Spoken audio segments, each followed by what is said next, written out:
Hi girls, it's Thursday!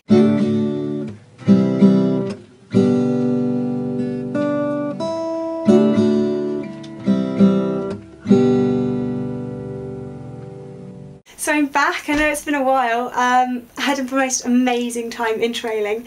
It was so brilliant. We saw so many different cities that I've never been to before, a lot of countries that I've never been to before as well.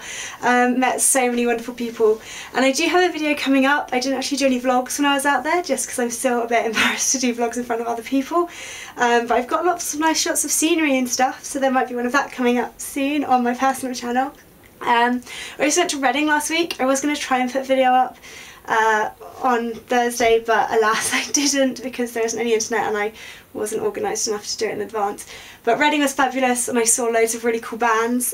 So yeah, basically I've had a really good 6 weeks and I'm really glad to be back on this channel now because I have missed it, and I was watching all your girls' videos and it's really nice to see your faces again. Continuing on from the theme that both Candice and Lizzie seem to have set of the Hunger Games, I do agree that the graphic descriptions of the deaths and the battles going on were very, well, they were very startling in a children's book, I suppose, just because you don't really expect it to be there. And then also they let people who, I don't want to say who, just in case people haven't read the books, and if you haven't you should, but certain people die who you don't expect to, or who wouldn't if it was just a very idealistic portrayal of war in which the good people stay alive and the bad people die.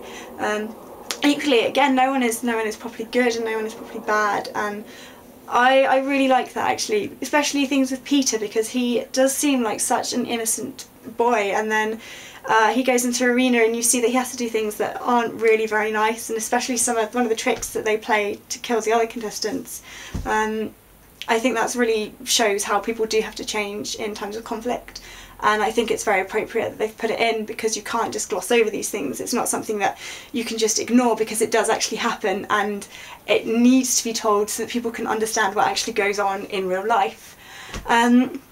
In terms of the ending, I would agree a bit with Candice. I do like that it's a happy ending. I am a sucker for happy endings, and I am a sucker for shipping a certain couple in the book. But equally it does just seem a bit like oh quick, I need to finish this book, I suppose I should probably do this and it will be nice for people.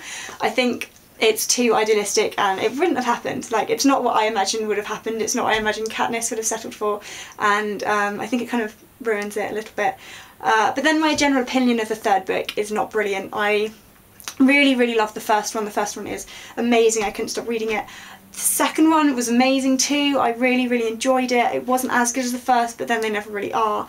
The third one I was a bit disappointed with, just because it seemed to be almost the same thing again, and I know it was different and they had that huge, you know, uprising against the capital, but I don't know, I was slightly disappointed with it. I didn't think the storyline was as good. I think the writing was slightly poorer, and yeah, the ending, I was a bit disappointed after, you know, like 3 epic stories, so you know, but I think you should read them anyway. It's interesting actually because the Hunger Games are not that big in England.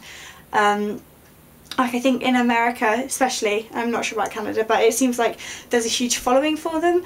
No one's really heard of them that I've ever spoken to. Of course, there are probably a huge group of people out there that I've never met that are hugely into the Hunger Games, but I've recommended them to friends to read. They haven't yet, but they will do because I'm going to make them. But aside from that, I don't know, it's not really got a lot of hype. And I'm hoping that once the film comes out, then a lot more hype will be generated from it because they're fabulous books. And I am very excited for the film. It's a couple of days after my 21st as well, so that's a very appropriate thing to do for a 21st, go to the cinema. It should be good, and from the clip that I've seen of it, you know, it looks pretty exciting. So there's my opinion on the Hunger Games. It's fabulous to be back. I'm sorry this video has been so terrible. I'm still revising for retakes because I know Jen, you asked why I'm still doing exams and I'm still on holidays, because I'm a terrible person and hate chemistry, and hence I haven't learnt any of it, and so I failed and I need to take them again to get into university. So fingers crossed on that one. Fingers crossed for my sanity because I'm not entirely sure how long that's going to last. Yay! So this has been a nice interlude. Fabulous to be back. Fabulous to see all of you girls, and I'm looking forward to catching up on like the huge bank of videos that I've got, which is going to have to be after my exams, but it's going to be an amazing afternoon when I do that. Sarah and Michelle, I'm not sure if I'm seeing you tomorrow, but if I do, Sarah and Michelle, I'll see you tomorrow, and if not, Lizzie, I'll see you on Monday.